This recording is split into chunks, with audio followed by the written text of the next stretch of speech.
காமராசர் ஆட்சி அப்படின்னா என்ன அப்படிங்கிறது மதிப்புக்குரிய ஐயா EVKS இளங்கோவன் அவர்களுக்கு தெரியலை அப்படின்னு தான் நான் நினைக்கிறேன். இன்றைக்கி தமிழ்நாட்டை பொறுத்தளவில் இருக்குது. கிட்டத்தட்ட காவல்துறை மரணங்கள் என்பது நூற்றுக்கணக்கான மரணங்கள் தொடர்ச்சியாக நடந்துக்கிட்டே இருக்குது. ஊடகவியலாளர்கள் மிக மோசமாக ஒடுக்கப்பட்டு கொண்டிருக்கிறார்கள்.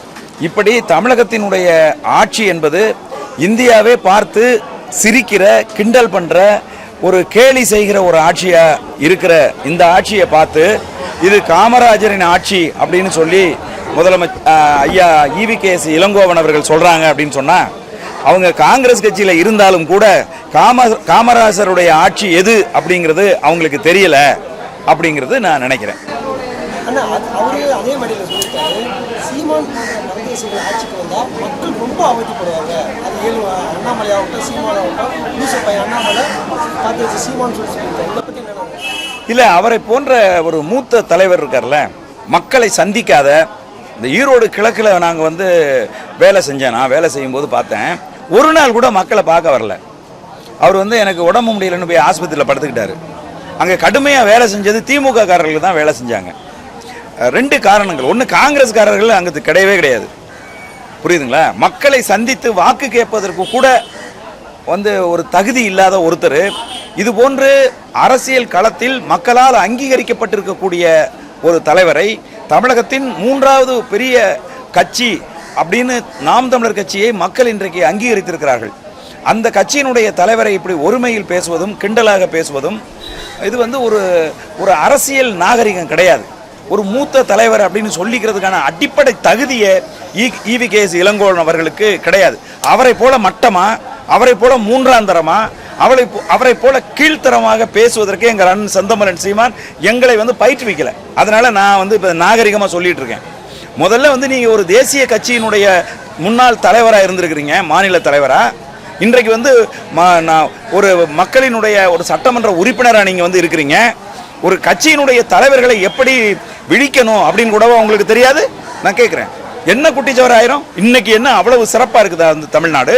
நான் கேட்குறேன், அவ்வளவு சிறப்பாக எல்லா துறைகள்லையும் ரொம்ப சிறப்பாக இருக்குதா? ஆண்டு கொண்டிருக்கக்கூடிய பாரதிய ஜனதா கட்சியினுடைய பினாமியா இன்னைக்கு திமுக இருந்துகிட்டு இருக்குன்னு மக்கள் பேசிட்டு இருக்கான். மக்கள் கொந்தளித்து போயிருக்கிறான். சாராய கடையை சிறப்பாக நடத்துறது தவிர ஐயா முத்துவேல் கருணாநிதி ஸ்டாலின் அவர்களுடைய அரசு எந்த வகையிலும் சிறப்பாக இயங்கவில்லைன்னு மக்கள் கொந்தளிச்சு போயிருக்கிறாங்க. கிராமப்புறங்களில் நாங்கள் இந்த நாடாளுமன்ற தேர்தலுக்கு வாக்கு கேட்க போனால், கிராமப்புறங்களில் இருக்கக்கூடிய பெண்கள் எல்லாம் எங்களை மறித்து கொண்டு, எங்கள் ஊரில் மொத்தமாகவே நீங்கள் 15 பேருக்கு தான் உரிமை தொகை கொடுத்துருக்கிறீங்க, தகுதி உள்ளவர்களுக்குன்னு நீங்கள் கொடுத்துருக்கீங்க, நாங்கள்லாம் எந்த வகையில் தகுதி இல்லாமல் போயிட்டோம் அப்படின்னு எங்களை பார்த்து எங்களை மறித்து இன்னைக்கு கேள்வி கேட்டுட்டு இருக்காங்க. அப்படியாப்பட்ட ஒரு சூழ்நிலையில் நீட்டு தேர்வை ரத்து செஞ்சிருச்சு அந்த அரசு.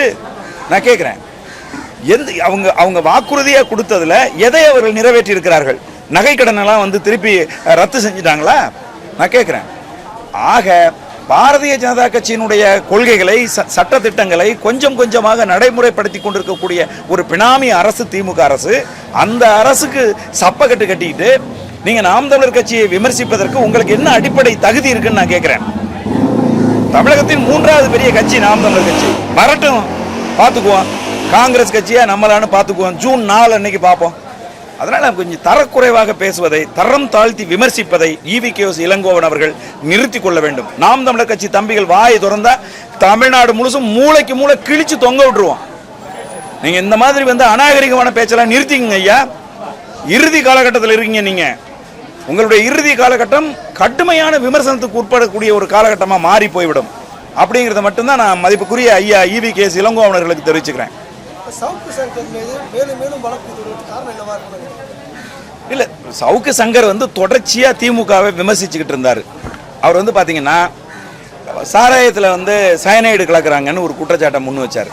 அதுக்கப்புறம் மதிப்புக்குரிய தமிழகத்தின் முதலமைச்சரினுடைய மனைவி துர்கா ஸ்டாலின் அவர்கள் ஸ்ப்ரிங் மினரல்ஸ் அப்படின்னு ஒரு கம்பெனி ஆரம்பித்து, அந்த கம்பெனி வாட்டரை தான் வாங்கணும் அப்படின்னு சொல்லி டாஸ்மார்க்குக்கெல்லாம் நிர்பந்தப்படுத்துகிறாங்க. தமிழ்நாடு முழுதும் இருக்கக்கூடிய விவசாய துறையிலிருந்து காவல்துறையிலிருந்து அத்தனை துறைகள்லையும் பயன்படுத்துகிற குடிநீர் ஸ்ப்ரிங் குடிநீர் தான் பயன்படுத்தணும் அப்படின்னு சொல்கிறாங்க அப்படிங்கிற குற்றச்சாட்டை சொன்னார். பரந்தூர் விமான நிலைய மக்கள் போராட்டத்தில் கலந்துக்கிட்டு திமுக அரசினுடைய மக்கள் விரோத போக்கை வந்து கடுமையாக வந்து விமர்சித்தார். ஐயா மதிப்புக்குரிய உதயநிதி ஸ்டாலின் அவர்கள் கார் பந்தயம் நடத்தினாரு. அந்த கார் பந்தயத்தை தன் காதலிக்காகத்தான் நடத்தினாரு அப்படிங்கிற குற்றச்சாட்டை முன் வச்சாரு. இன்னைக்கு இந்தியாவினுடைய போதைப் பொருள் கடத்தல் மன்னனாக அறியப்பட்டிருக்கிற ஜாஃபர் சாதிக் அவர்கள் தமிழகத்தினுடைய காவல்துறை தலைவரினுடைய நெருங்கிய நண்பராக இருந்தார். அவர் தான் கொண்டு போய் முதலமைச்சருக்கு அறிமுகப்படுத்தினார். உதயநிதி ஸ்டாலின் அந்த உதயநிதி ஸ்டாலினுடைய கிருத்திகா உதயநிதி ஸ்டாலின் போன்றவர்களுக்கெல்லாம் மிக நெருக்கமாக திமுகவினுடைய பொறுப்பாளராக இருந்து கொண்டு இந்தியாவிலேயே அதிகம் போதைப் பொருள் கடத்துகிற ஒரு ஆளாக ஜாஃபர் சாதிக் அவர்கள் இருந்தாங்க அப்படிங்கிற குற்றச்சாட்டை அவர் வந்து முன் வச்சார்.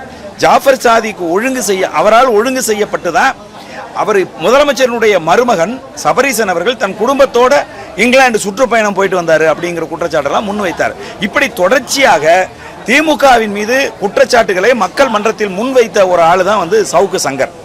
அப்போ சவுக்கு சங்கர் கைது செய்யப்பட்டது வந்து இந்த குற்றச்சாட்டுகளுக்காக இல்லை அப்படின்னு வந்து சொல்கிறாங்க. புரியுதுங்களா? ஒன்று, அவர் வந்து காவல்துறை அதிகாரி மதிப்புக்குரிய ஏடிஜிபி அருண் அவர்களை வந்து விமர்சிக்கிற போது பெண் காவல்துறை அதிகாரிகளை அவதூறாக பேசிவிட்டாருங்கிறது தான் அவர் கைது செய்யப்பட்டதற்கான காரணம்.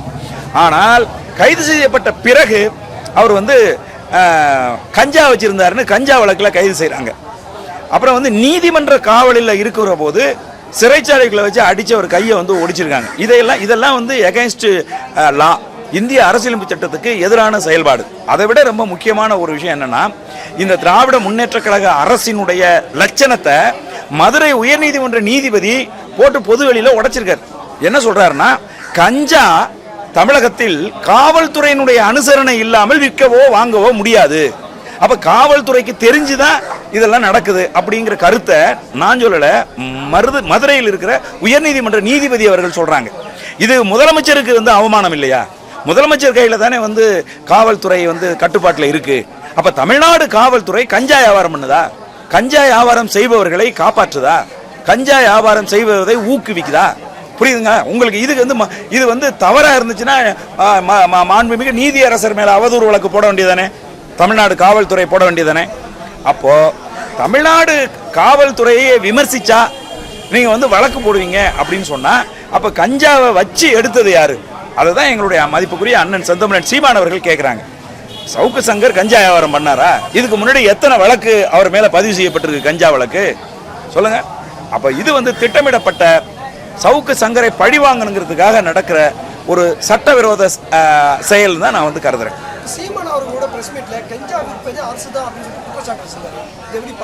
அதுதான் நான் சொல்றேனே, மதுரை உயர்நீதிமன்றத்தின் நீதிபதியே சொல்றாருங்க, கஞ்சா வியாபாரம் என்பது காவல்துறையினருக்கு தெரியாமல் தமிழகத்தில் நடக்க முடியாது. புரியுதுங்களா? அப்படின்னா என்ன அர்த்தம்? காவல்துறை முதலமைச்சரோட கட்டுப்பாட்டில் இருக்கு. ஒரு பக்கம் ஜாஃபர் சாதிக்கு, இன்னும் சொல்ல போனீங்கன்னா ராமநாதபுரத்தில் 2 பேரை கஞ்சாவுக்காக கைது செய்யறாங்க. பார்த்தா அவங்க திமுக காரங்களா இருக்காங்க. எனக்கு என்னன்னா ஆச்சரியமா இருக்குன்னா, தமிழ்நாட்டில் போதைப் பொருள் கடத்தல்ல கைது செய்யப்படுற எல்லாருமே திமுக சார்ந்தவங்களா இருக்காங்க.